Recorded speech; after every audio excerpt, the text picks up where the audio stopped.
Okay, guys, I just unplugged and plugged it back in, and let us know if you can hear us now. It could have been just like a glitch, because these things sometimes they glitch. And let me just type it in so they know what we're doing. Well, obviously, if you have to type it in, it's not working. That's what I mean. Seems to be a delay. It's all right. It's only a few minutes. We'll get it back. Check 1, check 2. Because I got sound going into the board. I got sound coming out of my laptop. That's weird that they can't hear us. So, let's see what happens. Oh, she says yes. All right, we're good. Sorry. Excellent. Sorry about that, guys. You missed, I would say rewind, but you won't hear us anyways. I told all my secrets. Yeah, it's going to be bad because Yeah. you're not going to hear the deepest, darkest that Michael had. So I'll go back to what I was asking Michael. So you're a young kid, casting director, and you go in to the casting office at audition, and you're like, "What's my scene?" And the casting director basically says, "Well, you're a bully who steals the lunch money off a kid with Down syndrome." How do you prepare for something like that? Well, there are bad people in the world. Yeah. That's actually not so bad compared to some of them. Like, Yeah. you're a serial killer that's doing this or whatever. Yeah, that's true. Actually, that show was the way it handled that character. Unplug and plug it back in, and let us know if you can hear us now. What is that? That's the laptop's volume. Okay. Because there's a delay. Got it. Yeah. Okay. Yeah. I thought that show and also Party of Five were kind of like forefront. I could not watch, dude. I never watched Party of Five. I'm sorry. Oh, it's okay. I couldn't watch it either, dude. We would watch 90210, and Was it right after? yeah, Michael, you're only like 4 years older than me, I think. So 2 years older. Yeah, he's And, 35. Yeah, you're 33. Yeah. And we were 90210 followed my high school and college. So actually, it followed class in 1993. We were 94. So we were very close to that. We watched a show. We were happy. Bunch of rich kids in Beverly Hills learning a lesson driving BMWs. You feel good. And all of a sudden, Party of Five comes on. You're like, fuck. Why, is You it immediately get depressing? depressed. Yeah, I know what you mean. Parents killed in a freaking car accident. that's sad. Matthew Fox taking care of the kids. Jennifer Love Hewitt was kind of cool. Is she on that, or was it Lacey she was on- Shalbert? both of them were on Both of them were on there? Yeah. And other than that, I was like, dude, it's too Matthew depressing. Fox, dude, that guy, man. He does. And didn't one of the guys have the Hodgkins or something? One of the... I don't know about that. But all I know One is of the Matthew characters Fox have went from Hodgkins? that show to a show where he's on a deserted island. So it's like the guy has no luck at all. He goes from a depressing situation to lost. But I mean, you were in that show for a while, I think, right? The whole season, he said. The whole final season, right? The whole series. The whole series. Yeah, the whole series. Yeah, That's And great. you played Nev Campbell's boyfriend, right? Yeah, one of her boyfriends. Nice. She had a few on the show. Nice. Actually, though, we were the first. What was her? Julia. Yeah. So I watched it a bit, not that much, but I did watch it because what else? What am I going to do when I'm on? Watch it at that age, So, I think it was the first time ever that a teenager had an abortion. On show. TV? And it was on Fox, actually. Fox was I remember it very was on Fox, risque in the 90s. Yeah. They did not care. It started with Married with Children, Simpsons, and they just said, bring all your controversial shows, bring all your stuff. And Yeah, it's true. They made a great, they made a name for themselves. They had Models Inc. after Melrose Place. Inc. Yeah. The Heights with Jamie that's Pruitt. a good call, bro. You really know your Fox Dude, lineup. I was watching the Fox lineup like nonstop. I mean, Sunday night lineups was Simpsons, Herman's Head, Married with Children. Hold on, I remember what was that? Get a Life with Chris. Parker Lewis Can't Lose. Parker Lewis Can't Lose. Great shows. American was A Current Affair. That was on at 9:30. And then he had the weekday shows. He had Party of Five right after 90210. He had Melrose Inc. and then Models Inc. I watched a lot of TV Place, shows. bro. Sorry, Melrose Place. I watched a lot of TV in the 90s. But yeah, Fox was rocking as a network, man. They didn't say no to a lot of shows. By the way, guys, just to get you caught up a bit, the first part that you missed, that for some reason my volume wasn't working, which we apologize about that. Michael was telling us how he grew up in Oakland and how much he loves it there, and it's his favorite place in the U.S., you said?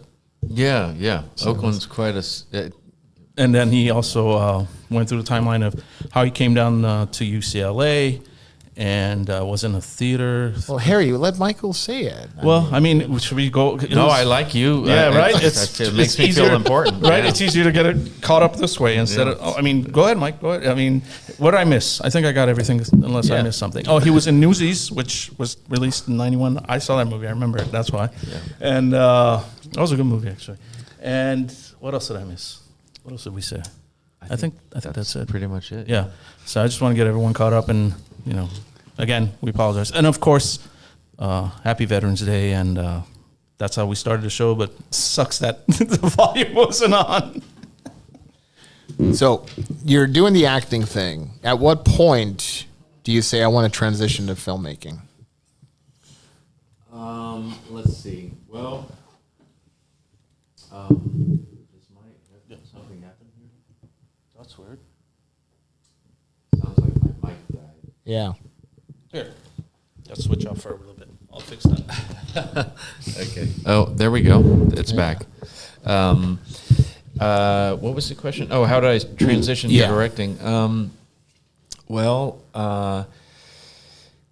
As an actor, you don't always have a say in the kinds of projects you're in. You kind of, at least for me, you have to take whatever jobs you get booked. You have no say in it. Yeah, I mean, and so I found, occasionally I would be in something that I liked, but for the most part, I didn't, I was on a lot of stuff that I wouldn't personally watch myself. Yeah. And so I thought, maybe I should direct. I would like to direct something, create something, and I was told, well, nobody's going to hand you a script. This is true. So I started writing, and then I actually spent quite a bit of time while I was working on TV, taking the money I was making and being stupid about it instead of investing it, going back up to Oakland and making crazy, weird films, experimental films. And I was conscious about it. I remember thinking I made a film called Liebernachts, and it was nuts, totally crazy. And I was like, I'm never going to be able to do something like this later in life. I should do it now. Right. I could be weird and do crazy stuff. So I did. I made little short films and all sorts of bizarre things. And then slowly over time, went from smaller projects to bigger ones. I think the big thing that I found was with filmmaking in particular, you learn so much when you complete something, when you create something from beginning to end, even if it's a failure and a flop. Sure. If you bring it to completion, if you do the whole thing, the kind of knowledge and depth of knowledge that you get from that kind of experience is very valuable. It's funny. I always tell people the 90s was the golden age of indie cinema. And 100%. we will never see that again. And the fact that we grew up in that environment. We might. I wouldn't be so pessimistic. But now it's totally all TikTok videos and Instagram reels. 100%. And the attention span of people is so short nowadays. Attention span, at the same time, you guys are doing podcasts. And it's a long format. Yeah, you're right. You're right. Long formats. I stay optimistic. I agree. Like the 90s, I was lucky that I got to do in the 90s. I always say our generation, Gen X, is dozens of indie films. We're the most fortunate generation to have grown up in that time period where we saw the evolution of movies, and we went through so many different we were the last genres. analog generation. Besides that, I'm just talking about in the movie industry. We saw all kinds of movies, the action movies we got in the 80s. We'll never get those types of action movies again, bro. How many Rambos, Rockies, and Terminators? No, that goes without saying. I'm just saying, and that's just one genre. And then we have all the the indie genre, like the 90s, like you said, like that Jake Gyllenhaal movie. What was that movie I'm thinking of? Donnie Darko. Donnie Darko. Yeah. Yeah. I mean, and that yeah. was a little bit more funded independent movie, but it's still an independent movie. Well, I think the person that's responsible for most of it, Kevin Smith. No, I would say Kevin Smith is responsible for it because Some of of it, Askew at least. Productions Yeah. and the Clerk stuff. But the person that put independent films on the map was Quentin Tarantino. He got a lot of help with Miramax. Sure, but then you got Soderbergh. Steven Soderbergh was my next one. Sex, Lies, and Videotapes Yes. came Yes. out way before. Pulp Fiction. But it didn't hit mainstream until 1993 with Pulp Fiction. Sex, Lies, and Videotape was an indie movie that didn't really get the widespread. What about our big. It was our pretty fellow big. Armenian Yeah. brother, Eric Bogosian with Talk Radio? I mean, he did. Yeah. I mean, Yeah, or Adam McGoyan. Adam McGoyan, had some- the Canadian. I mean, there was a lot going on. Yeah. I mean, that's the point is that it wasn't it wasn't like one. I wouldn't say it's like one single moment. where it No, happens. absolutely not. But it was the- a rebellion against the movie studios. Yes and no. I mean, that was happening in the 70s. Yeah, that's true. Then there was a wave back in the 80s and then the 90s for sure. But a lot of those independent films weren't independent. Like they were. No, of course not. They had backing. Yeah. Totally. I get that. I remember, what was it? El Mariachi. Yeah. Oh, yeah. Robert Rodriguez. Yeah. Fantastic. But Right. the whole thing of like, he I made shot this it on film for $50,000.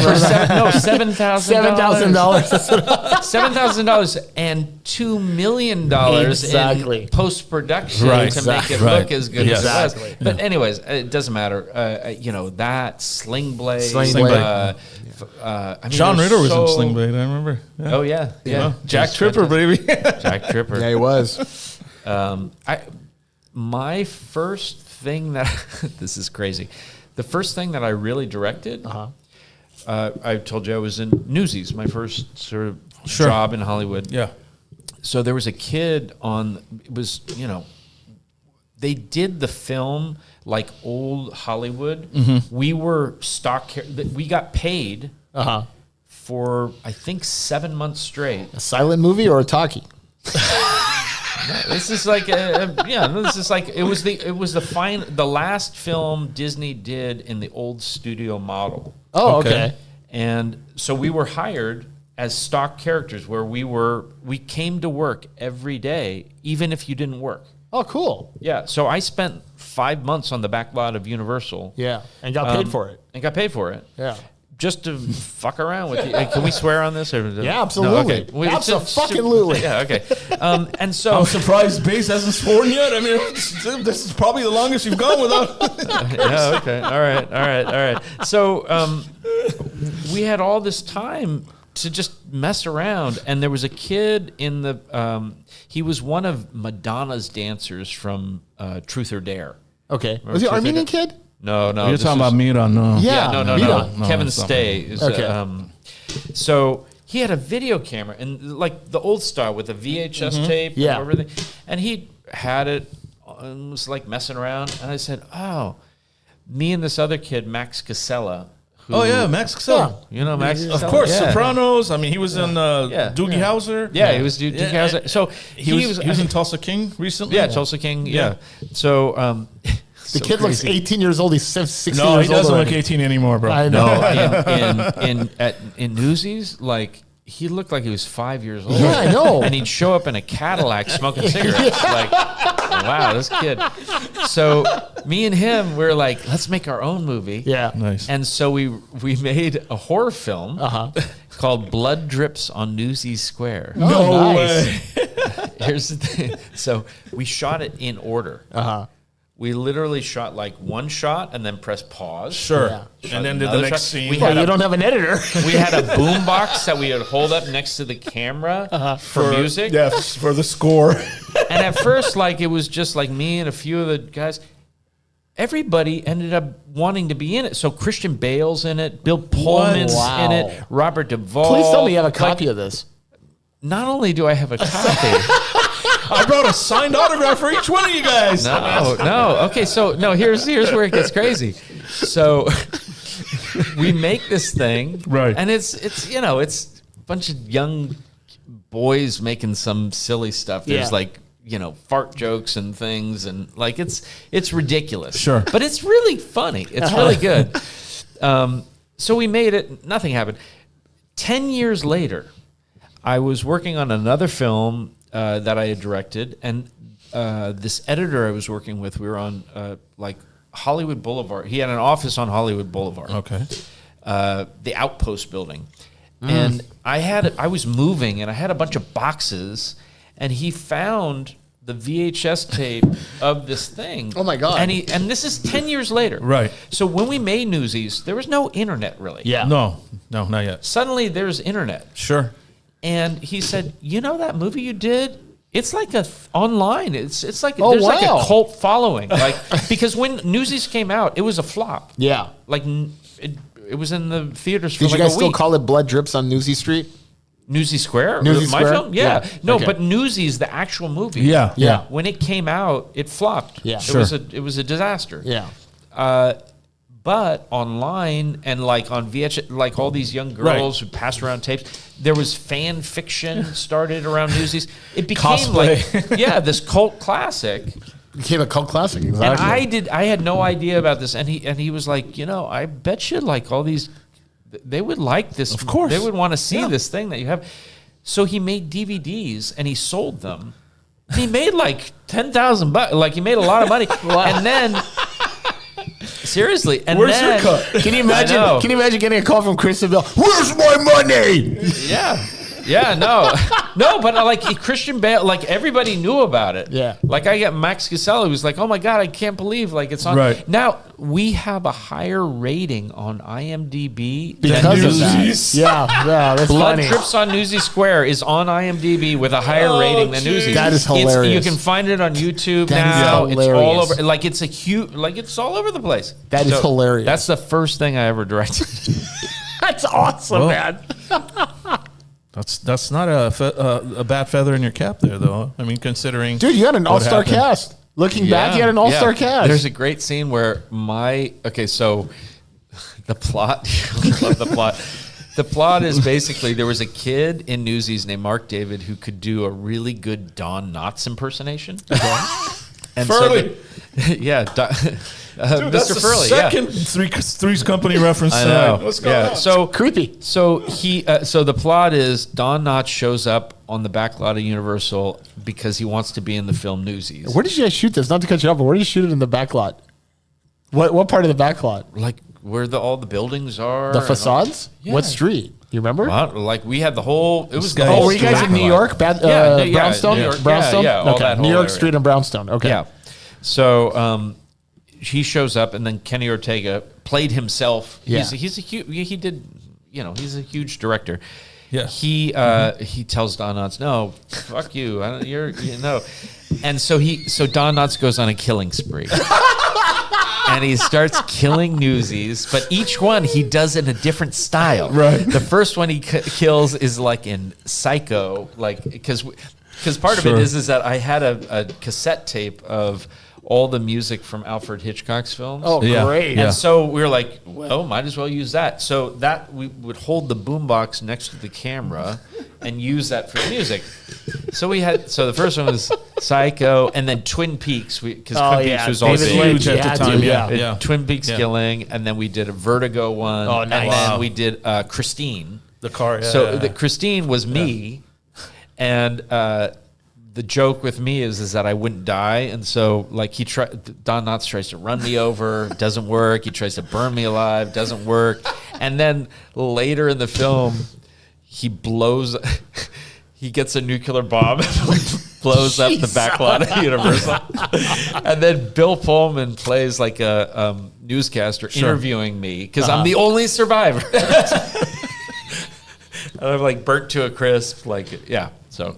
Wow, that's crazy. That's right around the time of Independence Day. So, Yeah. so Dude, can you he did imagine? two huge movies? Can you imagine Bill Pullman? Mel Brooks is 100 years older doing Almost. Spaceballs Yeah, he's too. 99, right? Yeah. Jeez. Yeah, he's doing Spaceballs. So he's in it. Really? Yeah, it's coming out next year. Yeah, he's actually acting in it. He's What about who's the guy from like Little Shop of Horrors and everything? Rick Moranis. He's coming back. He's coming Really? back. Yeah. Well, you know Rick Story.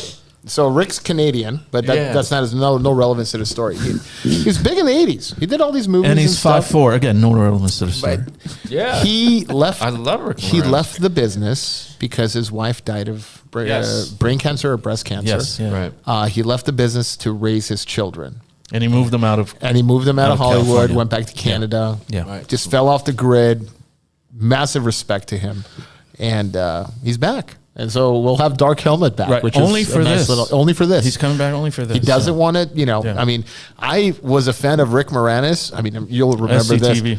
Yeah, with the course. Great White North, with Yeah. him and Dave Thomas, Dude, We're we're showing our age. Gen X rules, bro. Gen X rules. Strange Brew? Come on. Well, that's, Strange that's, Brew. that's the Mackenzie brothers. Oh, my but it God. started on SCTV. Yeah, yeah. Take off to the Great White North. I've was got to great. piss so bad I can taste it. I remember that. That was great. That was actually Mel Blanc's last movie. Mel Blanc Oh, yes. played the dad. you No know. blank. Yeah, the voice of Bugs Bunny. Yeah. Oh, wow. His last We're movie meaning savants he was over here. No, I don't no, know. He was the voice of the dad. You never saw him, but he was Right. sitting on He the was TV on the Barca Lounger watching TV and yelling at the Bob and Dave. in In Strange Brew. Yeah, he was in Strange Brew. He was the Wow. voice of the dad. We're a couple movie savants. Wow. That's a great one. Oh, God. Elsinore Castle. Elsinore Yep. Castle, that's right. Yeah. Rosie, what was the hockey player's name? Rosie Greer? No, Rosie Greer was a football player. Yeah, but Rosie something. I can't remember. Yeah, what a great movie. I mean, it was so Really good absurd, one. Yeah. but it worked. Right. It worked. Have, Klaus von the guy Yeah. Oh, from yeah. what's his name from all the Ingmar Bergman The Ingmar Bergman films. movies, yeah. It was a great cast. It was awesome. It was one of my favorite movies. Joe Flaherty? Yeah, Joe Flaherty was in it because he was an SCTV alum SCTV with as them. well. Yeah. So it was him. It was It was all the SCTV Eugene people. Levy. Yeah. Uh, Was Stuart Pankin in there? right, no, right. John Candy. John Candy was in there. Andrea Martin. Andrea Martin was also on there. Armenian. Yes, she is. Andrea Martin. Yeah, Yes. she's Armenian. From Fresno. Yeah, Wow. she was on that show. We have a lot of undercover Armenians as we're finding out tonight. Did you know Armenians invented SCTV? We invent everything. By the way, Michael, hiring Josis? It's got a Mikic. Yeah. Okay. I know. I'm studying right I now. saw the movie, Yeah. and in it you have a few lines of Armenian, but Mikic, like you said. yeah, So yeah. I wasn't sure if you had studied it or I'm just studying right now. I'm Okay. in class. Yeah. Okay, great. And I've been doing like once a week. Nice. My teachers in Yerevan. I'm sorry. I know I should be. So Eastern working. Armenian is what you're picking up. Yeah, and the reason is I feel bad because like all my friends here speak Western, but Ayo. Ayo goes ha ha ha. Ama.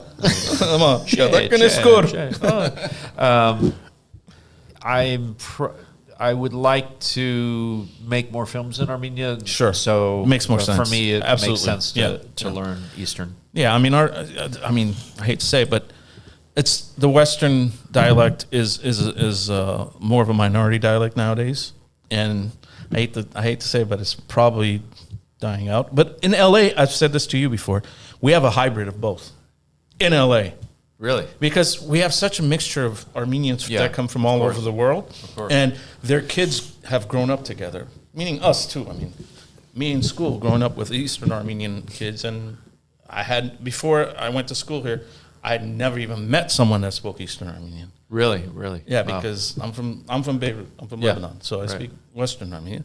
This guy's already a hybrid. I'm a hybrid. I mean, my dad was from Iran. Yeah, and your mom was my mom was from Bulgaria. and in Bulgaria, Hollywood. they speak Western, and in Iran, they speak Eastern. So I can speak both dialects. Yeah. But I went to an Armenian school, Pilibos. Which they only taught Western. Yeah. Only taught Western. But now it's changed. My kids have the Both. option to learn both. Yeah. So you have Eastern Armenian and you have Western Armenian, which Now, is isn't actually the that- way it should be. Okay, yeah, but for kids, I mean, I'm struggling with this. Like, do both at the same time? Or No. they pick They one. have to pick They one. have to pick After one. TK, Pick one. after kindergarten, Yeah. you choose which path you want to go, Right. kind of like a Jedi. So, Or a Sith. but it's like, so with my son, had a tough time picking up the language because he was a COVID baby. Not in the sense that he was born during COVID. He started preschool during COVID. Yeah, so okay. the nursery, not nursery, but the pre-K that he was in shut down in January. So he didn't finish his 5 months. That's when they immerse you in the language. Right. And then kindergarten or TK, the school was closed. So he had to do remote learning with Glendale Unified. That wasn't anything in Armenian. So this kid gets thrown to the wolves in kindergarten. Wow. And they're like, wow, what the hell? I don't understand this language. Right. We barely speak in the house, which is an insult. But, Angie's half Russian anyway, so she doesn't. Yeah, but you went to Armenian school. You have no excuse. So I speak to them, and my mom was speaking to them, and so he's learning it now. But my daughter, she was immersed in it, like in pre-K, TK, and kindergarten. But she speaks a lot of Eastern because her preschool All her teacher was friends? Eastern Oh, Armenian. her teacher. No, her Eastern teacher. So I started speaking to her in Eastern Armenian, So I told her, though, I said, look, you're going to have to choose which one you want to go to. I go, you got to My one choose. word. You got to choose which one you got to go to. She goes, I'll do Western. So Yeah. she chose Western and stuff. But as long as they speak it, doesn't matter to me. Yeah. know. I mean, I'm on the outside right now, so I like any of it is. Yeah, I good. know. But just the confusion between which one to focus on. But Just do Eastern. Just do Yeah. Eastern. That's that's what I'm doing right No, now. it makes But more I sense mean, to do Eastern. It makes more sense, even though I speak. I speak both too because I've grown up here, and I'm in an industry where it's pretty much dominated by Eastern Armenian speakers. well, the Eastern Armenian was the original Armenian. Let's not get into that. Yeah, Let's I'm not get going to into argue that. with you No, on it. fighting words. There. It gonna argue which is with it. because it's not even true. But anyway, I'm not gonna talk about argue. that. We'll talk about that later. We're not. This is not a debate show. Not tonight, anyway. Not going to argue with you. Let's get controversial. Come on. Michael, you got to watch some of the older shows. You got to Oh my start the God. Black Eyed Peas. Let's fight. get it started. Do you ever No. have like a physical art? No. No, we just no, yell no, at no. each other like old married couple. That's all we do. I think the closest I've seen physical altercations with Armenians is fighting over who's going to pay the bill. Yeah. Yeah, My exactly. uncle and my dad. Yep. Oh boy. So, where was your dad originally from? I know, was he born in the States or Yeah, born Fresno? Detroit. Actually. Detroit? wow. Yes. And his parents or great parents? Yeah, his parents are both genocide survivors. So my grandfather came from Palu. Okay. He left prior to the genocide, like 1905, I think, somewhere in there. Smart move. All right. Yeah. Well, he had to. He was. Oh yeah, because I'm. Go ahead. Yeah, there was some Yeah. issues in the area, Sure. but also he was kind of a wild kid, Ah, and okay. he would steal the local pasha's horse for a joyride, like just Why to, not? like, drive down the Haven't river. Like he would fuck around, and so the Turks came to the village and were like, "Where's Manu Goorjian? We're gonna kill him, or I don't know, take him to the army or whatever." Sorry to cut you off. Yeah. I recognize that name. It was in the movie. And Manuk, yeah, I in the dedicated. movie, you the film dedicated to the him. yes. yeah. Dude, So that's still in my mind. So he, with the help of some others, left. This is what Right. I've been told. He left. I don't know how his journey per se, but he went through Ellis Island. Okay. Came to the U.S. Went to there Detroit were some eventually. relatives here. Right. Yeah, eventually ended up in Detroit. Worked in a steel factory. And then my grandmother, she went through Syria.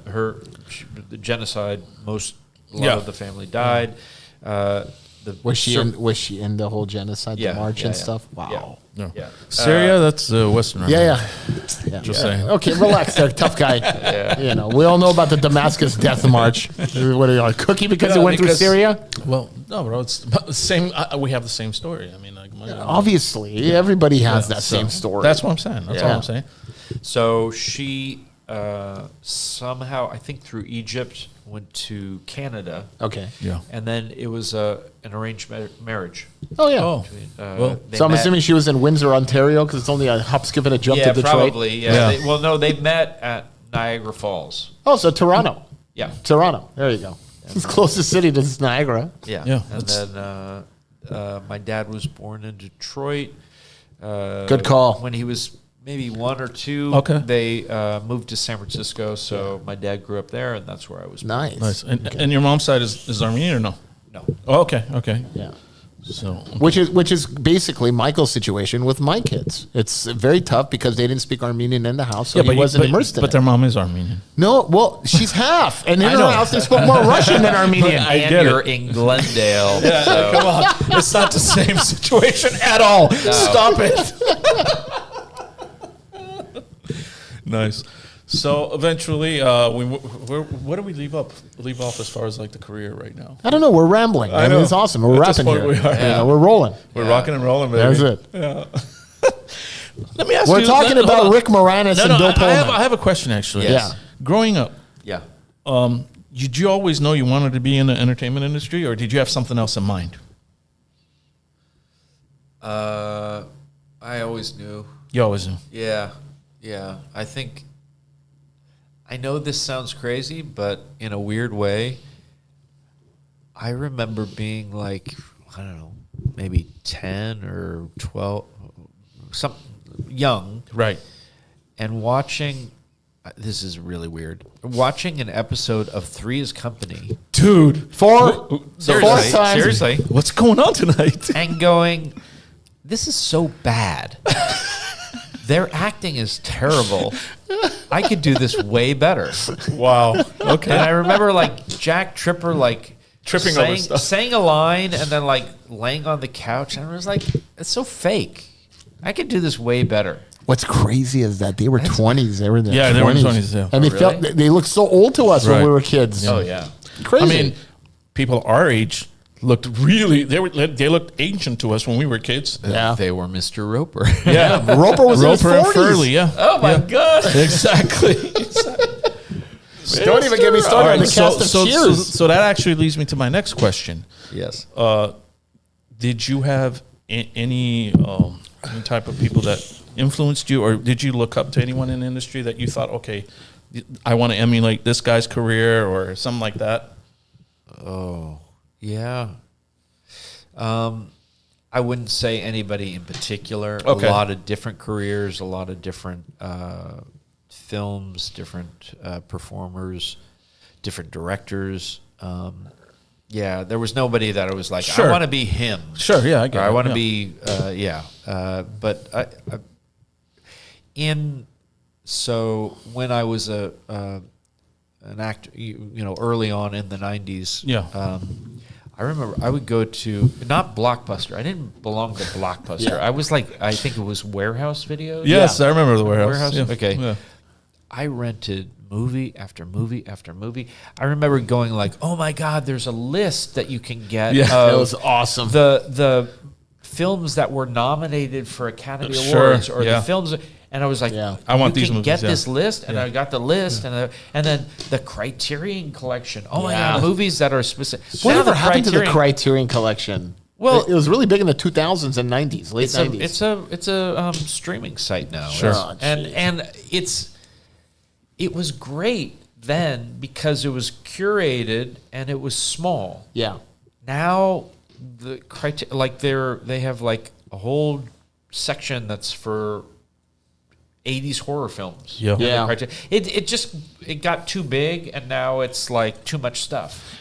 Before it was like the 100 films. Yeah. Yeah. And I was like, I'm gonna watch all 100 of them. Sure. Wasn't it great growing up in the 80s, going to Warehouse and getting like 4 or 5 movies for the weekend, watching all of them? I don't know, and but then you worked at giving them back? Blockbuster. How did you like that? I worked at Blockbuster in 93 in high school. I loved it. Blockbuster? Oh, Yeah, I wow. loved it. I worked there for 1 year. It was awesome. I known this guy way too long. And I worked at another video store in Hollywood. I loved it. You I know, know, man. It was Which great. video store? Video Hut. Doesn't exist Oh, anymore. Video Hut, okay. Yeah. It was on Vermont and Franklin. Yeah. So I grew up Vermont literally and right Franklin, there. I remember Video Hut. You remember Video Yeah, Hut? I the used to work 90s? there in the Yeah. 90s. He used to And live there right was- around There's there. 2 Idiots. locations, one on Hyperion and one on Vermont. So the one in Hyperion was right next to the Trader Joe's. Okay, yeah. I dated a girl that lived on Commonwealth. Okay. And we used to go to Video Hut Yeah, there you go. and deal with you. trying to get a movie. We had a lot of celebrities in the neighborhood. We had James Avery would come a lot. Uncle Phil. Uncle Phil, yeah. Mayim Bialik would come all the time. She was a sweetheart, and she was literally on Blossom. And she would come and rap with us. Margaret Cho was in the neighborhood. Who else? Glenn Danzig lived on Franklin, right there on between Hillhurst and Vermont. Danzig, as in mother. yeah. Funny story with Glenn. During the Northridge earthquake, we were going around all our friends' houses to make sure everybody was okay. And my friend Ara lived 3 houses away from Glenn. Bogosian. Oh, okay. And we went to his house, and I'm like, is everybody okay? Only 10,000 Dude, autos. Glenn Danzig runs out like in a panic. He's like, anyone see my cats? Glenn, I haven't seen your cat, dude. Relax. hey, even if you're Danzig, you care about Exactly. cats. It was hilarious. But yeah, it was a lot of fun growing up in Los Feliz. You know, it was a really hip place to be. A really cool, really cool You ever place. go to the Philosophical Research Society? Never went there once. That's on Sunset. It's too close to the Scientology. I was just going to say. No, it's not. on Los No, Feliz. nothing It's on Los Feliz and Griffith Park. Nothing to do with Yeah. Scientology. It's right there by Marshall, right at 2 blocks up. Manly P. Hall. I never went. He was like a psychic, 50s. If you look at pictures of him, oh my God, he's fantastic. Oh my God. Speaking of Los Is it Feliz. like straight out of Invaders from No, Mars? before Kind of, yeah. And the Philosophical Research Society, really quickly. Yeah. Now, it's great. They have like a program. They do like independent film. Screenings. They do all sorts of weird stuff there. Like Awesome. anything weird and interesting, you find. I want to there. go check it out. But what I remembered right now, when you said weird in 1950s-ish, we used to smoke, and we used to go to the observatory before they remodeled it, and you had the laser shows. I think it was on Tuesdays or Wednesdays. Yeah, I remember that. Wow, that was awesome. We had a lot of fun. San Francisco with the Laserium. Yeah, the Laserium. That's what it was at Griffith Park. I mean, Griffith Observatory. They did before they remodeled it. Pink Floyd. They would do Yeah, Pink Floyd they all did the Pink time. Floyd Like everybody and tripped. The Doors and Rolling Stones. It was awesome. It was great. They actually made fun of it in Bowfinger. They before they remodeled it, they shot Bowfinger. Yeah. And by the way, Bowfinger is such a great movie. It's an underrated comedy. It makes fun of indie films, and it's awesome. And Steve Martin, I think, was amazing in that. So was Eddie. It's a great film. And Eddie made a bunch of bombs before that, and then he made that one, and that one flopped because he made a bunch of bombs before that. Had he not had a string of bombs, you're forgetting what happened to Eddie. You're forgetting of getting a blowjob from the tranny on Sunset. Ruined his career in the 90s. Who is this? Eddie Murphy. Yeah. Oh, yeah, I remember He got caught with a transvestite. Him, Hugh Grant. Hugh Grant, yeah. Well, at least Hugh Grant's was a girl. Eddie, I don't think so. I'm pretty sure. No, I think. Eddie was, or Hugh Grant. Hugh Grant was, it was a woman. It was a woman, yeah. Okay. Eddie was the one with the transvestite. All right. So Whatever. he couldn't get I don't want to get. he couldn't get arrested in this town. So he did Metro for Universal. Terrible movie. Well, that was one with De Niro, right? Yeah. Yeah. No, that was Showtime. Showtime. He did Metro and then Showtime. That was Okay, actually you guys are getting way too nerdy for me. that was a great movie though. I actually liked Eddie in that movie. It was really good.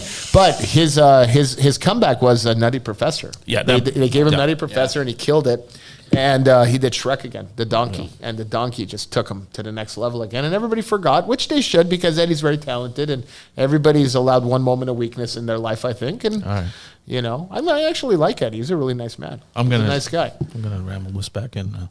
Go ahead, wrangle us back in. We went off with the transvestites. Go ahead. Yeah. All right. What was the inspiration for the movie that you made? This Amenigotsi movie. Yes, I want to know. Yeah, I want to get to this. this. I've been waiting. I was just this whole show was just a build up to this, by the way, guys. Okay. Sorry, but my sinuses are like crazy. So I Can I offer you more alcohol? It'll just make it worse, but sure. All right, hand him another. Whenever Modelo. my nose is stuffed, Oh my God, it's I empty. feel like Spicoli from Fast Times. Yeah. Whoa, dude. Yeah. Okay, I'll just talk like this. Right, bro. What was Awesome, Hamilton. I'm telling him, we know too much about movies. I remember he ordered to-go pizzas to his classroom. I was like, damn, dude. I wish I had thought of that, right? Yeah. that's very- Aloha, Mr. Hab. yeah, aloha. Oh boy. What was the question? What was the inspiration, or what prompted you to do Americasi? Like, what was the key factor? What got you going? I mean, I've talked about it so much that I feel like I got to give you guys like a different, interesting answer. You haven't talked about it on our show. Okay, so there's an aspect to why I did it that I haven't talked too much about, which was this. It sounds crazy, but I write prior to writing the script. I had a script that I written called Beatrice. Okay. That I started writing actually in the 90s. Okay. Wow. Okay. I'd spent like 20-something years ago. And it had almost gotten made several times. Like one time, Michelle Williams, the actress, and myself, we were meant to do it. And I had the financing. It all fell through. Okay. This had happened like multiple times. Okay. And 2015, 2016, I went through the same experience where I got very close to making this film. And a lot of why I couldn't make it had to do with just the direction of the industry. Sure. In terms of, it wasn't about my sexuality. It wasn't about any of the hot topics. Right. It wasn't about, and so it was very hard. I'll just be simple about it. For me, in terms of the way I look and everything, to get funding for a film in the U.S. Yeah. Oh man. Would water help? No, I'm good. I'm just congested. So I. It's the weather outside. Yeah. Storms are brewing. Yeah. A friend of mine who I had traveled to Armenia with in 2006, he was like, well, why don't you've always talked about doing something Armenian, you know, you're not able to make this film a lot because of diversity and stuff. You're not considered diverse enough or whatever. You should make a film about your ethnicity. You should do something related to your culture and everything. So that kind of set me down a path of like, yeah, maybe I should leave the country, get out of here, get out of the industry, and do something on my own somewhere else. That started it. Yeah. And then in terms of the actual film itself and how that evolved, I had this story. I'd worked for many years. I know this sounds crazy, but directing circuses in Eastern Europe. I thought it was going to be another reference to Three's Company for some reason. No, there's no Jack Tripper in this one. Just Ukrainian magicians. And so a friend of mine who was a magician from Ukraine had told me a story about someone he knew in prison in Kiev who could see into an apartment building near the prison and watch this other that's other guy's life. And so this story always had stuck with me. interesting. I get it. And I wanted to do something with it. Yeah. And this is in 2017, 2018. The revolution was going on in Armenia. Yeah. Like everybody, I was watching online, kind of following, and I saw all these young Armenians going to Armenia, and that led me to reading about, I stumbled on an article about repatriation. Yeah. And learning about the different eras and phases of repatriation. And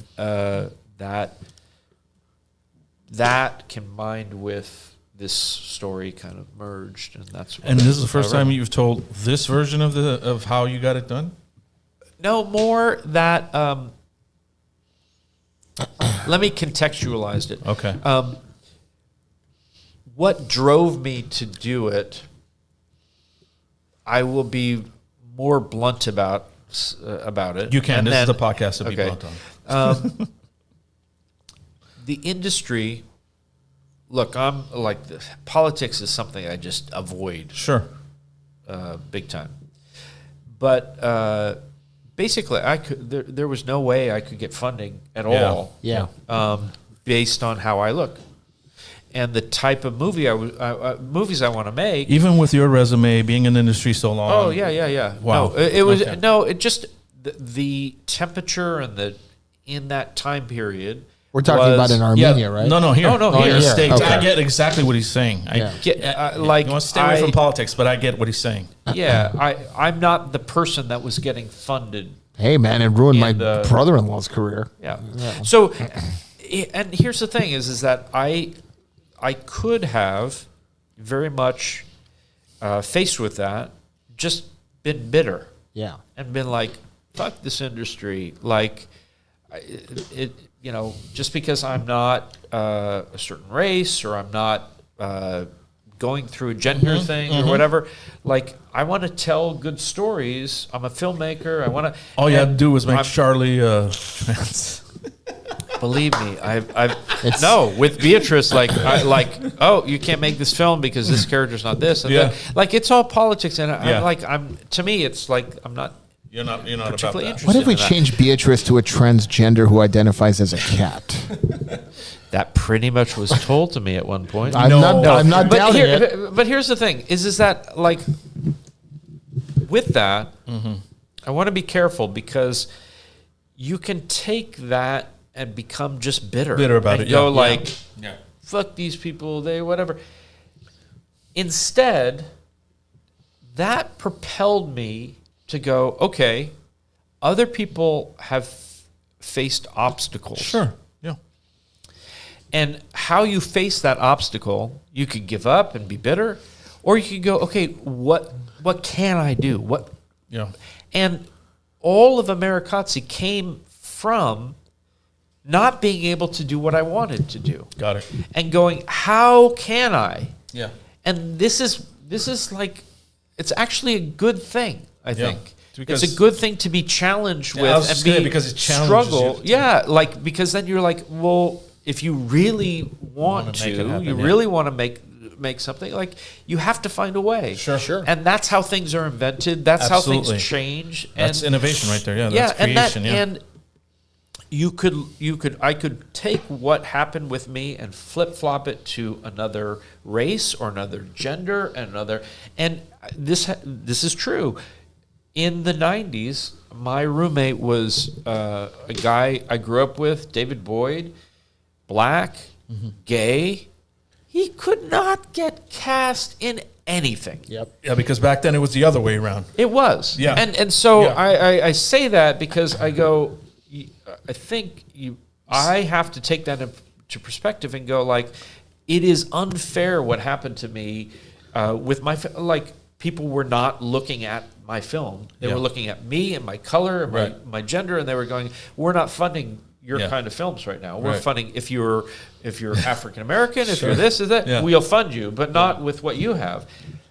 But that for decades was happening to other people. And so I go, okay, how do you react to that? For me, I learned a great lesson by going, okay, I could react, I could be bitter, or I could innovate. Sure. Yeah. Try to find, and this is very Armenian in a way. Is like, absolutely, you face struggle, you face, like, impossibilities. That's our whole genome. That's what we are. And you go, like, well, what can I do? How can I take this impossible situation and do something? Right. And Americazzi is kind of from that. Yeah, that's amazing. Wow, that's a great story. You know what? That reminds me of like when you're faced with something. That reminds me of Stallone back when he tried to do Rocky. Remember when they wanted to have? I think of all people, they wanted to cast Ryan O'Neal or someone to play. To play Rocky, and they were going to pay him $300,000 for the script. And he held out. No, of course he's going to hold out, dude. It's his project. It's his baby. It's his life. Yeah, but you could say that. But at the time, he wasn't Stallone yet. Yeah, somebody offered me $300,000, and I'm living in a one-bedroom apartment. I would take it. He wanted to make that movie. That was his thing. I mean, he even sold his dog to make that movie. He sold his dog, and then he bought him back. I mean, that's conviction right there. Yeah, but same thing with Billy Bob, by the way. They offered him money for Sling Blade. He said, "No, I'm doing the lead." They're like, who the fuck are you? Nobody knew who Billy Bob was before Sling Blade came out. Now he's a household name. Yeah. Doing T-Mobile commercials. Out in the Bro, in the even middle before of that, he freaking got- Cheyenne, Wyoming, saying, look at the satellite. You got to text me. Whatever. Before that, he got to marry Angelina, man. It was after Sling Blade. No, I'm saying before what Yeah. he's doing now. Yeah. Yeah. So it pays off to hold out to stand your ground. But no, to Michael's point, I know a lot of people that sold scripts and they just walked away for $100,000, $200,000. They moved on to something else. I mean, it happens, dude. If you're a starving actor or actress, you make your money and move on, man. You know, but And getting know. back to my question earlier, I don't know. I don't think it was just something that I brought up. I don't think I actually asked you this question, but and it was during when we were muted. So Yeah. with that movie coming out, I mean, that came out 22. 22, right? 22, 23? No, 23. 23. 23. Okay. So we're 25 now, 2 years. 23/24, and it's still coming out in countries right now. Oh, I see. Okay. All right. My question is, as far as, okay, there's a lot of Armenian actors who do Armenian roles with Armenian-speaking roles that want to break through and do English-speaking roles. Okay. Now, here you are, an Armenian-American actor that's done primarily English-speaking roles, and you're known in the mainstream. I would say to a good degree, you're known in the mainstream community, but in the global Armenian community, and like I said last time, correct me if I'm wrong, but you probably were not as well known until that movie came out. Now, how has the global Armenian community embraced you since the movie has come out? Good answer. Good question. Ooh, That's a good one. I like nice. that. That's a good one. I haven't heard that one. Yeah. That's what I'm here for. I like that. Okay. Well, 90% of it, I would say, boringly, is incredibly positive. Of course. That's what I expect, yeah. Yeah, I mean, 90% of it has been. I said this the other night. I spoke at Armenian Assembly, some event or whatever, and I said, like, we're as Armenian filmmaker or creator, we're actually quite lucky in that we have a core audience. Yeah. It's small, Sure. but it's a real audience. You ever read was it Kevin? What's the guy's name? There's a tech guy who wrote this thing called 1,000 True Fans. Okay. It was like a white page kind of. It was just on the idea That that one, I think, escaped me, but yeah. Okay. yeah, it's a tech thing. It was a tech thing up in Silicon Valley, and it was just talking about Right. you don't need 10,000, 10 million fans. You don't need to be Kim Kardashian. If you have 1,000 true fans, I think it's 1,000. It might have been 10,000, but I think it's 1,000. As an artist, you really can make a living, Of course. and you don't need to have everybody. Of course, yeah. So for Armenians, like, we did incredible things with Amerikatsi that I don't think people even realize because of the community. Yeah. So we came out 2023, the end of 2023. We were the second or maybe third highest grossing foreign film in the United States Wow. Oh, that's in awesome. 2023. That's awesome. Amazing. Because 100% because of the Armenian community. Yeah. So we would go, the film would open in Detroit, it would open in Chicago, it would open the entire Armenian community would come out and fill a theater Yeah. That's great. for independent films That's of great. any kind, Yeah. not even foreign films, Sure. to have that kind of passion. I mean, it was fantastic. That's awesome. Now, And once I guarantee you, Amerikatsi grossed more than Snow White. Snow White. You don't know. The reboot, the one that The came reboot? out last year that had all the Oh, the controversy. train wreck woke movie. Oh, okay. Yeah, I'm not. Okay. But We so, can fact check that later. I don't know. we'll put it in the edited version of the podcast. I think that's something that it's important to keep in mind, especially for Armenians, is that like on one side, to just make art or make things that only Armenians will appreciate, maybe not the best idea. No. Because we want to share who we Absolutely, Yeah. are. And so to try to find things that can bridge, for sure. But the value of having a core audience is huge. Oh, it's, and yes, yeah. and the fact that, I mean, even especially for film, you can pack a house. Absolutely. That's power, Oh, absolutely. and we should not take it for granted. So Absolutely. We definitely support our artists. You know, as a community, we definitely support I could have artists. made a I mean, shitty film, As far as and Armenians would show up for yeah, it. So as that's far as the United States, no doubt. Yeah. That's why I was saying the global Armenian community. I didn't know if yeah. that's what I was The asking. rest of I just got back from Istanbul, and like they're trying to get me to come back. Just Amazing. sold out show. And I mean, one, because we're hungry for More Armenian content. yes, but we're also hungry for Armenian content that is uplifting. Or, Sure. Or Yeah. If you guys- uplifting is a terrible word. I would say that just is affirming in a way. Okay. Yeah. Not that we're about to go extinct and like look how terrible everything that's happened to us, but something that gives hope. Like we just need a little more hope in our art, I think. Yeah. Michael, I have a question. Yeah. Shooting a movie is difficult. About time, enough. dude. Well, Why I'm am I waiting, gonna ask I'm all the waiting for you to questions? be quiet. Just holding out. You know, it's hard enough to shoot a movie, but it's a lot more difficult to shoot a timepiece movie, a period piece movie. Yeah. How hard was it to shoot a period piece movie to make Armenia look like Soviet Armenia, given the amount of development Armenia has seen, Yerevan has seen in the last 20 years, and logistically and financially? And did you have any help from the U.S. Armenian government helping you make this movie?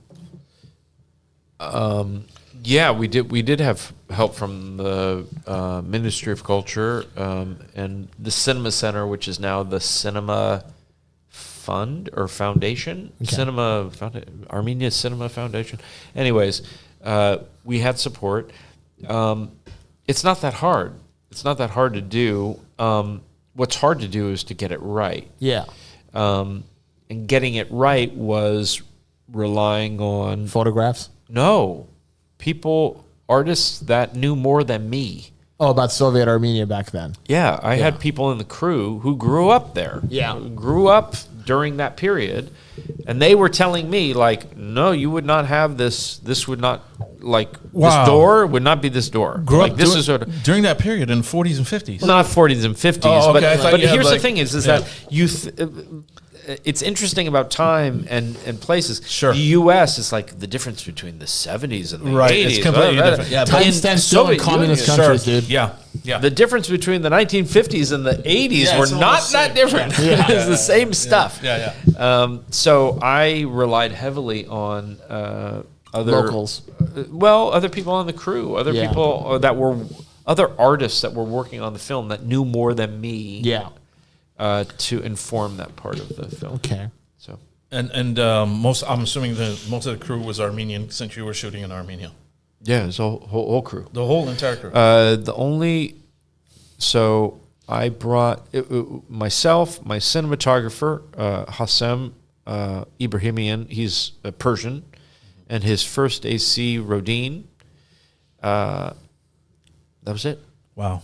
That's great. Everybody else was Armenian. Local. Yeah. So you gave creating jobs, man. The guy's creating jobs in Armenia. Yeah. That was part of. That's I mean, amazing. part of Great. also getting funding for it was Sure. like, I'll create hey, we're jobs gonna here, yeah. create jobs, and we're bringing some experts in. So there was that, and then there was Hovik Kushkarian, a Spanish Armenian actor coming in.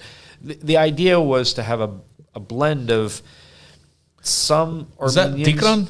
Yeah, Tigran. Yeah, he's a great actor. I saw the movie He's a couple fantastic. times. He's a great actor. Yeah. So having some experts from the diaspora coming in, working with Armenians there to kind of like blend and so not just creating jobs, but also sharing. Sure. Like my cinematographer, I remember, I don't know what these lights that were popular that he was using. There are these like LED lights that you can change the color temp really quick and easy.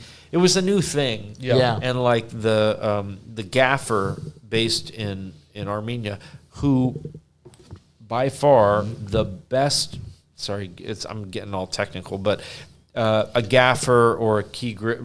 A gaffer is something that's like the number 2 behind the cinematographer. The guy the guy there, like we were told right away, your cinematographer is going to want to steal this guy and bring him to the U.S. And seriously, And he did. no, he didn't. But this guy, he was like That would have been a great story. the best gaffer I've ever worked with in my life. Wow. And in that, and to make it make sense, a lot of times you're shooting a film and you're like, okay, we rehearse this and that. Okay, now let's. They gotta light the set. They gotta set up lights and everything. And then you're like waiting and waiting. You're like, like I'm losing the day. Like we're waiting. They're for not as experienced as American crews. I never waited once. He's saying they're in more. Armenia. They're saying they're more effective. Opposite. No, this guy, Yeah. in particular, because this guy, More efficient. to the point where we had a party mid Because shoot. no unions. Could be. Yeah, it was something that, to a degree, Yeah. that would be the case. We had this party halfway through the shoot, and I remember sitting there, and I was with Arman Nashanian, the producer, one of our producers, and I was like, "Who are all these guys dancing? Who are they? I had never seen them before." He's like, "That's your crew." Like, what? I said, "Yeah, those are all Garris's guys, the lighters, the guys that like set up." Because I never see them. They swoop in and do their job and leave. Right. Better than any crew I've ever worked with. I was blown away. And I'm pretty sure that Blown most away. of them did everything like an indie crew, right? They were doing multiple jobs, wearing multiple hats. Yeah, I mean, even down to you don't have in the U.S. you would have a key grip and a key and a gaffer. Yeah, there it's the same. The same thing. Yeah. Exactly. Yeah. Again, it's unions, man. When I was at Universal, I would see it. Like the key grips would put the stuff on the freaking trucks. The Teamster were not allowed to touch any equipment. I know. And then they would You're literally right. have to drive the truck. So what a waste of They manpower. all have designated roles. That's what it is. It's union it's union. bullshit, I know, I get it, dude. yeah. It's union bullshit. That's all it is. I'm not political, but you're right. I mean, look. I've said this before. Like, that's the thing about shooting in Armenia that I've pushed for other filmmakers is in the U.S. If you wanted to do a scene and have like and this happened. You want to have a goat in the movie. Yeah. Okay. There was a point where You wanted a goat in the movie? Yeah, I was shooting a scene. You need to get the ASPCA involved in all this Right. other stuff and animal cruelty. Oh yeah. You got you got to have a teacher for the goat. Yep. You have to have Psychological support human for the goat. 100%. In Armenia, go get a goat. I whimsically was like, what if it would be cool if maybe like I'm looking out at Tigre, he's doing all this art stuff and he's a drunk. What if I woke up one day and like looked out the window and he just has a live goat on the table? I was like, wouldn't that be funny? Yeah. 10 minutes later, some guy comes in with a fucking goat. Yeah, dude, you ask, they receive, they deliver. Yeah. Dude, I remember once in the 90s, my friend had to do a film, an indie project for a film school, and he's like, I'm gonna fuck with everybody at the end credits, because he was like, he had a couple of dogs in the movie and all that stuff. Nothing too crazy. It was a very low budget film, but he put in the end. He goes, every animal was harmed during the filming of this project. I couldn't stop laughing. I'm surprised they didn't come down on him on It that. wasn't a studio film, bro. It was a little indie project The right for school. eyes see it and don't come down. Come on. Yeah, bro. Play with that. I have a question about the movie, but I can't ask it because there might be people that haven't seen Oh, it it's been yet. 2 years. The No. statute of limitations has passed. Go ahead. No, I won't. I don't think anybody watching your your podcast has not seen it. Yeah, Why ask don't you away. ask the question? Okay. Ask All right. the question. Because See what happens. I want to know the answer too. We talked about it before you got here. Okay. Yes. It's kind of like a David Chase ending for Sopranos. Yeah. I really want to know what your take is. You know what I'm about to ask then? It's like a Sixth Sense kind of a All thing. right. At the end of the movie, when it fades to black, then it comes back on, and you're in Declan's apartment. Yes. Is that like some sort of dream, figment of his imagination, or did it actually happen? Interesting that you say that. Or do you leave that up to interpretation? Okay. So there's a lot of things that can go into this. Has anyone asked you this before? Yeah, actually. Oh, okay. Damn. Actually, but no. I want to be 2 for 2. Recently, I was asked this. Okay. Okay. All right. So, one, there's actually a political side of it. Everything comes back to politics. Of the realism of repatriates that went to Armenia in this period when things loosened up. 95% of them left. Okay. Like they did not stay. Sure. They did not They went to Beirut. embrace. Rosli to They Beirut. left. They left. Yeah. So people, I've been asked, like, are you trying to make a statement about, like, That's not my question. No. For me, the idea was that Charlie he goes to Armenia trying to find his Armenianness. Like Sure. he's the whole film is a fable. It's not trying to be realism. And in that respect, it's about someone who is trying to find home, Yeah. culturally home, and so going there suddenly it's the opposite. It's Soviet Union. It has nothing to do with Armenia. He's thrown into a prison, and then he discovers in this window. He's shown what is home. Yeah. What is Armenia? Yeah. What is Armenia through these small details and in an apartment in this little window. Yeah. And in a way, he's creating home. I actually had a scene in the film that I cut out just for time and everything. In the beginning, there's a boy who's Charlie. He's seeing his family being killed, and he's in this box. Yeah. And that was kind of based on my grandfather. Sure. Originally, he's in the box, and his grandmother comes into the box and talks to him. And then the box grows, and there's he has a picture. He puts a picture on the wall, and then there's he has these little Armenian dolls, and they go in the corner, and they turn into a band. An Armenian band, and then he builds his world inside this box. Why'd you take it out? It was time. It was a lot of reasons. That's an amazing symbolic scene, man. 100%. Wow. But there's reasons you cut things, and it was great. Actually, You got to put that in the Criterion collection. yeah, Mikhail Voskanian, who did a lot of the music for it. He plays in the band. He's in the box, and then the box flies off to America or whatever. So this idea of, as Armenians, it's kind of what Armenians have done. Yeah. Anywhere they go, they find a way to create a home and create and take these little bits of where what we came from and create a version of it and whatever. So for me, that's what Charlie does looking in this window. And is it real? Is it not? Like, it's a movie. I get it. I get it. So I get it. he So it is left up to interpretation. That's he's pretty much it. created in a way, home has been created over there, and the idea that what happens when he gets out of prison But does he get out of prison? No, he He gets out of He prison. gets out of He prison. definitely gets out We of saw prison. that. That's not interpretation. Yeah, I saw that. No, there's no. But here's the thing: the first version of David Lynch and M. Night Shyamalan on here.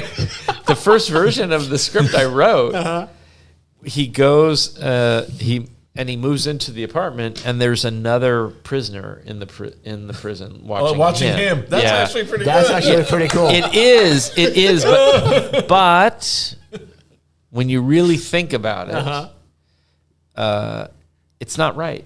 No. It's cool. Because it's Charlie's story. It's not that guy's story. No, it's not that. It's more that it's twin. It's very Twin Peaks. Twin Peaks, or it's Twilight Zone, or it's Yeah. whatever. It's intellectually cool, but it's not true. Yeah. That died. Yeah. I got you. That story died. The movie has moved on. Yeah. The prison, I tried to show the prison as being a dead thing. Yeah. And show now the creation of life that's taking place in this home, and he is living what he's envisioned in this home. So he is living. So he is living. Yes, yes. There we go. we got an answer. 100%. I don't know if you've noticed this, and we had a subtitle for it at one point, but I took it out. If you look, he goes into, like, when he's looking, when I'm looking at the apartment, he finds the shoe shine sketch that, and he's looking at, and then it's on the wall, the apartment, and down in the corner it says, in Armenian, it says, "Welcome home." Oh. I can't read Armenian, but You can't read Armenian? I can read it. I can't read Armenian. Okay, I got that on you. I can't speak it, but I can read it. I mean, I can write my name. That's about it. It takes me about an hour, but I can work it out. I didn't go to Armenian school. I never went to Armenian. That guy went to Armenian. Yeah, but you should have read Ospadas or something as a kid. You never read it? What? Look, I mean, that's an interesting thing. Like, Armenian schools and Armenian, having I grew up kids, here in LA. How am I going to read I Armenian? grew up here in LA. No, You went to I- Armenian school. I Someone, didn't. I look, as someone who doesn't speak Armenian, who's learning it now, I speak it perfectly. I honestly believe, like, the language is a huge part of our I agree. culture. Of course. Like, having everything we can do to have kids learn Armenian. Yep. It's really important. It's And especially I'm- important living in this country where, everything is American pop culture and all this stuff.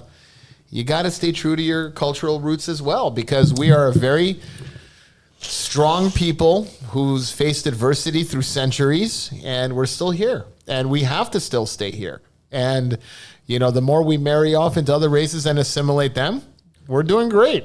I Sure. think so. And Sure. just keeping the culture alive. Yeah, and what is that culture? And that's Religion. the part, yeah. Music, Yeah. poetry, arts, Food. food, 100%. I mean, all that, and it's a travesty. I mean, if you look at other races that have lost all that, The thing is, what's different with us is we are such a minority. We're only 10 million worldwide. so 3 we're 10 million worldwide, but Yeah. we refuse to assimilate with American culture to a certain extent. Second, third generation Armenians, like Michael's parents on East Coast, Fresno, they've already assimilated into American culture, but they never forgot where they came from. Brother, we've assimilated. Not necessarily. My kids still go to an Armenian school. Yeah. You're tied in I'm here. tied in. Hollywood and LA is a microcosm of Yerevan. But okay. Sorry to interrupt, but you were asking me about, like, Armenian communities and, like, reaction Right. in the world. Yeah. This is not outside of the U.S., but in the U.S. Like, I went to, it was in Boise, Idaho. There are Armenians in Boise. Yes. Yeah. That was my next point when I did stand up. All these Armenians didn't even know the genocide happened. Oh, come on. I'm serious. No. Well, these- Philadelphia, there was they're one not guy Armenian that if said, they "Oh don't know no, their there's no way." I'm like, "What are you talking about?" no. These, I don't believe Okay, well, I didn't Yeah. meet that I've guy. never heard that. Telling But you. Boise, Idaho, we had a screening in Boise for a film festival or whatever. And all these 17 Armenians. I mean, basically, yeah. But I mean, my heart went out to these. They were so proud that they. It was more than 19 or whatever, but they were like, we're working really hard to get a Saturday school for kids. Yeah, we are everywhere in the States. I mean, we're in San Antonio. I went to Baton Rouge last year to do a gig. That's awesome. Armenian community. Yeah, and like that to me like meant the most. Like seeing those, they were so they were trying so hard. And after the screening, they brought me over to some house, and they had like food and everything. Yeah, they were trying to like really just show me like, look, we're trying our best. That's our people, man. Oh man, it broke my heart. Yeah. And, I mean, it was beautiful, but like, like you can't take that culture out of us. No matter, I mean, no matter where you've laid your plot, as far as like coming over from the old country. That Armenianism still is in you. So, like, as I travel the country, when I do, weddings outside of here or any type of other gigs. Do weddings? What do you mean? Yeah, I DJ weddings and stuff. So. Oh, DJ weddings. I was like, are you not a pastor? No. Are you a priest? No. Wait, did I miss something here? It's like, it doesn't fail. Every time they'll invite me to their pre-parties, to their homes, and I mean, I'm just there to work the gig. But like, isn't it interesting though that we have this level of generosity and like we'll take you in anywhere. It's so incredible, and at the same time we argue fuck. Like we shoot ourselves in the foot. Armenians are like their own no worst other enemy. culture. I'm sorry, but Armenians are their own worst enemy. Yeah. We really are. We're such But in do we have competition to with be? each other. No, but we're in competition with each other. Is that it? That's it. I'm sorry. That's it. Competition? Competition. It's it. I just don't see it. I don't see the camaraderie and stuff. We're very inviting people, but when you're doing something else, it's like, I don't want to see him do well. I'm going to do better. Yeah, Basil got an M3. I got an M5. Yeah, exactly. That's our culture. It's a sad reality, but it's true. Well, I mean, yeah. I guess you're right. You're right. But it's a shame because, I mean, God, if we could ever unite. Let me tell you guys something. I agree with when that. when I was working at Universal, a friend of mine was working at Amblin at the time, and I was working at Universal, so I went down to Amblin to see him. And he was running projection for a screening. I think this was during, God, what was that movie? American Beauty. So we're talking 96, 97. And Marty Cohen was in the theater watching it. And Marty was Steven's right-hand man, very nice guy. He passed away. And so my friend Renee introduced Marty to me. He goes, Marty, this is my friend Ira. He goes, Ira? He goes, are you Jewish? And I go, no. I go, no, sir. Ira is the Armenian version of Ira. You should have said yes. No, so I said, I said, no, sir. It's Ira. You got a lot further if you said yes. No, dude. I go, it's Ira. I go, I'm Armenian. He goes, you're Armenian? And he goes, the only people that can out-Jew a Jew. Okay. I can't stop laughing. I don't agree with that, but okay. Rest in peace, Marty. That was like, I can still laugh about it after 30 years. I don't agree with that, but okay. What are you talking about? We're not getting into politics. It's not politics. All right. By the way, okay. One more thing I wanted to bring up concerning your career. I know that, and this is escaping me probably because of the fourth beer and the two tequila shots. Tequila shots, yeah. I didn't even have one, guys. That sucks. Well, pour yourself one. Thanks, buddy. That's yours. I can't take yours. Take it. Let's pour a little swig. All right, go ahead. I'll get you something. All right, get me a cup. Give me a second. I'm in the middle of a question. This tequila break brought to you by Mandela Tequila. Kirk. This is the Blanco. Kirk, this is You're getting free advertising. That's right. To our 19 followers right now. It's really good. It's really good. No, my question was, I know that. Bob, give me a glass first. Give me a second, dude. Thank you. By the way, how do you guys like our Halloween cups and basil? Next month we're gonna have red and green cups. Yeah. I know you've won a bunch of awards in your career. Sure. What was the award that you won the Emmy for? Which role was that? It was a television. And how old were you at the movie. time? Was it early in your career? I think it was. Yeah, 22 maybe. Okay.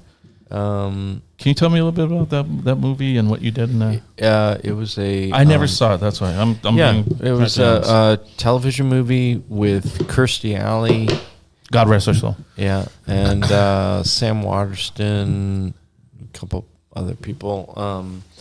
I played an autistic kid. Wow. Okay. But like, yeah, I mean, not to put you on the spot. I was anything. I was just yeah, sure. I was good, but I also it was crazy because I was. Oh God! Go ahead. I was up against Ian McKellen, Richard Gere, Get the fuck out of here! Are you serious? Matthew Broderick, Wow. Alan Alda. These guys did TV. Good for you, dude. Oh yeah, no, I was up against. But here's the thing. At 22, I had no idea. No, yeah. I read that he had won an That's Emmy. amazing. And I didn't know what he'd won. No, I was up against like Major big Heavy big hitters. shots. Yeah. But that was kind of part of it was like people went, okay, Alan Alda, Richard Gere, Ian McKellen. Who the hell is this guy? What's this guy doing here? And then they watched the thing I was in, and they're like, wow, he's really pretty good. and yeah, so How did you prepare to play the role of an autistic kid? I grew up. I had a. I thought he went to Pilibos and started looking at you. Oh, shut up, Harry. Oh wow. He was in Pilibos at the time. A cousin of mine lived in Berkeley, and his next door neighbor was autistic. Yeah. And as a kid, I have very, very strong memories of this guy, Alan. It was so he was nonverbal, very extremely autistic. That was the thing And- with autism in the 80s and Yeah. 90s. It was like, you're nonverbal, you're autistic. You talk, you're okay. Well, no, What's A the name lot of the of the movie, cr- by the way? Do you remember that? David's mother. David's Mother. If you guys can check it out, I'm gonna check it out. I don't know if you can find it. Yeah, It'll you can be find it. streaming You can find it. somewhere. Yeah, Yeah, it's it'll be somewhere. streaming somewhere, But so for me, it was I had a personal experience of growing up of being honestly scared to death as a kid of this person next door, not knowing anything. You know, as a kid, it was like, what is this? Creepy. And then and it also broke my heart as a kid. I was like Yeah. brokenhearted. I was like, why does this have to happen to this person? Yeah, sure. And so a lot of what I did was based on him. Yeah. And then when I got the role, I studied. I went to we shot in Toronto, I think. It was in Canada, and I went to an autistic school and met all these kids with autism. And yeah, like you're right. I mean, it's changed quite a bit because there's a spectrum, as Yeah. they Sure. say. Yeah. Exactly. And I think what I was encountering was I'm sure there was tons of autistic kids that were just like in school. It was just the early part of These They just were- weren't diagnosed. They weren't diagnosed. These were like non-functioning, non-verbal, I remember going to this facility, and there was a kid that like I talked to. He had a heavy metal shirt on, like Metallica or something, and then all of a sudden he just turned off and he started like stimming and was like rocking and like disappeared. I was like, what the? Yeah. It's crazy. So anyway, yeah, that was that was what I won that award for. I really want to see that movie. Awesome, dude. Yeah. What's coming up? Anything coming up in the future here? No, I've retired. Oh, one more thing. I showed this to Harry, as Harry loves 80s. He didn't even realize the ending. Did you ever watch the ending to St. Elsewhere? Oh, yeah. You did show me that. The final episode of St. Elsewhere? Did you ever watch St. Elsewhere? No, I didn't watch it. Oh. So it was based on a bunch of people working at a hospital called St. Eligius. Okay? You know, all the characters and all that stuff. So the ending of the movie was the hospital's being sold. The TV series, yeah. Everybody's moving on to different parts of their lives. But the ending just felt weird because there's a fat lady singing the opera in an operating room. It just looked weird, right? Anyway, the ending clears out, and then it cuts to an apartment building where the head of the hospital walks in construction attire, hard hat and a thing, and you know, he walks in and he talks to his dad. He goes, "How's he doing, Pop?" And it's Chad Lowe's character. It was his son in the show, talking normally everything. And he goes, "I don't know." He just stood there. He just sits there and just looks at this globe. You know, he goes, "Pop, I don't understand this autism thing. This is all he does. I don't even know if my son's in that in there. You know, all he does is stare at this globe. I wonder what he's staring at." He goes, "Okay, time to get you to bed." And the kid can't talk. He's walking to bed. And they put the globe on the mantle. And they zoom in. And I'm getting goosebumps because it's one of the best endings I've ever seen of a TV show. They zoom in, and it's inside the snow globe was the St. Eligius Hospital. So the entire show was fabricated in this autistic kid's mind. That's how they ended that show. And they had 9 seasons? 9 seasons. Yeah. And it was an amazing show. Yeah, they pulled a Bobby Ewing, but what even kind more. of drugs were people doing? Dude, I mean, that's some it was crazy. That's some 70s Justice League. I don't know if you've seen some of the superheroes Justice League where but the majority people of were TV tripping, shows, right? the majority of TV shows ending in the 80s all had cheesy endings. MASH was good, but this was Bob Hart. Bob Newhart was awesome. That was really good too. Bob Newhart was The amazing. new Newhart show. Yeah. That was great. It was great. Yeah. But this one was just next level, dude. Yeah. It was and then cheers, Ted Danson. Sorry, we're closed. You know, that was whatever. But yeah, so it was interesting. But they never made a TV show about an autistic kid or, I mean, they have Curb Your Enthusiasm. You know but what's that's crazy basically it. is that they even addressed it in the 80s. They had to. No. Well, they didn't really have to. Well, it wasn't an issue as it is now. You know what I mean? I know your movie too. That's another part of why that movie is, stands out, and why you probably got an Emmy, because nobody even addressed it back then. Yeah. Yeah. It's not based on a play, but it feels like it. Sure. David's mother. What was interesting about it? It was really about Kirstie Alley's character, who's the mom, dealing with trying to let go and let other people help. Sure. Yeah. Which I think is something that is common. Yeah. I guess. It's probably She was trying to protect her son and was like, oh, he's this and this, and learning oh no, there's possibilities beyond. You get addicted to sheltering someone that you're trying to help. There was no help back then in the 80s and 90s. Oh, it was just no. institutions. That's Yeah. it was terrible. Now there's so much help and all that stuff, and like you said, spectrum is so wide. It's you have high functioning, low functioning, and all that stuff. Which, I mean, maybe I'm sure there's positive aspects of that. But All right, Michael. So, you have any project coming up? I'm going to ask you one more time. do I have any projects coming up? I do. I've been just struggling trying to figure out what I want to do next. Mm-hmm. I think I know now. Okay. I think I know. Yeah, I'm going to make a film. I'm going to hopefully work towards going into production next year.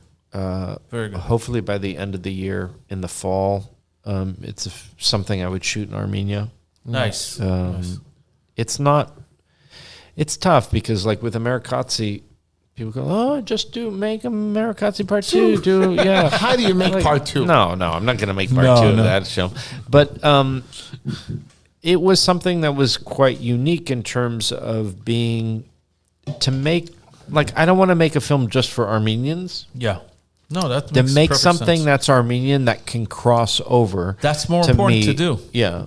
And so what is that? And I mean, in my estimation, that's what we should all strive for, is to get our people to get others to engage into our culture so they can see what we're about instead of the other way around. sure, or just make shit that's good Everyone enough likes. make it Yeah. good enough that other people will be into it. Exactly. And that's kind of, Perfect. Well, thanks, Michael. Thank you for coming thank on you for tonight. stopping by. We really appreciate it. Absolutely. Yeah, I love your little garage with all the you, video. Oh, he gave away our secret. Now they're gonna know we don't. Oh, you don't know. we don't have a multi-million-dollar studio. Oh, jeez. Oh, this is okay. Sorry. That's okay. No worries. Yeah. Thanks again. And guys, if you haven't seen Americazzi, I think it's on Amazon. Amazon, iMovie. Okay. It's streaming everywhere, guys. Yeah. If you still Streaming haven't seen it. not Netflix. Netflix, what the? You guys, like, we have Armenians that work at Netflix. We had a screening of Americans They're at not gonna- Netflix, they're not and gonna take they're like, they wouldn't even show up for it. Yeah. Yeah. So We're not going to go. anyway, it doesn't matter. Well, thanks. There's other ways to see Yeah, it. that's right. Thanks, Bezos. We appreciate it. Yeah. Yeah, Tetsuren, whatever. Get the hell out of here. Whatever. Anyway, thanks for tuning in, guys. We'll be back next month with another edition of Bros and Brews podcast. Why did I say brewsandbrews.com? I have no idea. How many beers have Too I many had? Tequilas and beers and Yeah. stuff. Anyway, Brews and broad. anyway, guys, the bar is now closed. We'll see you next Have a good month. night. Good Ciao. night.